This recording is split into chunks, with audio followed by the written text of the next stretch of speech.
Monday, and we have Dr. Martin Binks joining us again today, so thanks so much for being here. Always We're happy to have you. Well, one of the things that I've been wanting to talk about and that I wanted to ask you about was, something that everyone tends to deal with, or most people have, is anxiety, and just kind of where that tends to stem from and kind of how you work through it.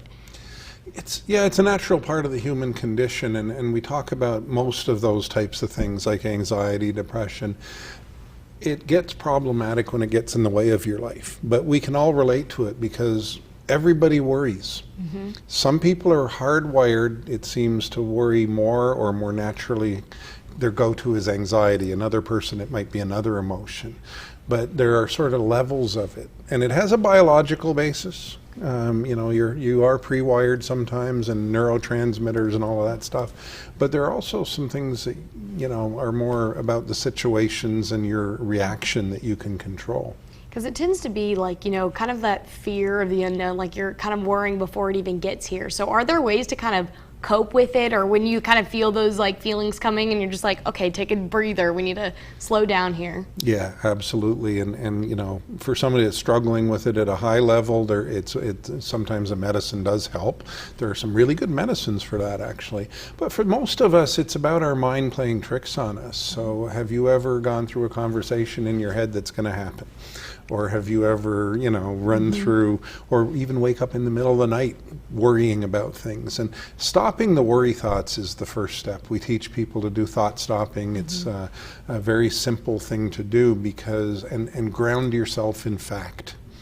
So if your brain is running we're great at coming up worst case scenario in our heads, not so good at best case scenario. So giving equal time to those, looking for what the true facts are and what's being manufactured up here.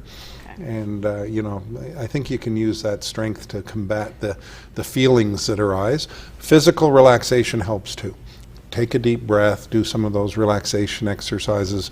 You can find all kinds of good versions of that on the internet these days. Nothing's going to hurt you, so you can do breathing exercises, muscle relaxation. So overall stress reduction type stuff really helps too. So a lot of different things. Do you see it tend to happen in different age groups, or is it just kind of all over the place?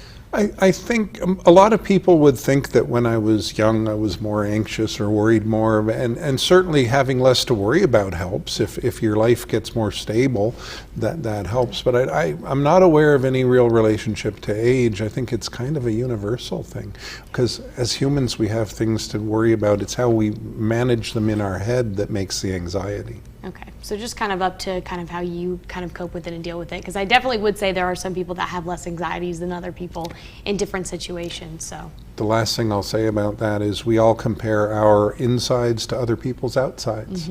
Even some of the calm looking people, they're struggling too. Yeah. All right. Well, thank you so much for talking with us. I know that kind of helps and kind of gives you ideas of where to look and kind of how to cope with those things on your own. So I appreciate it. My pleasure. And don't go anywhere. We'll be right back with more Trends and Friends.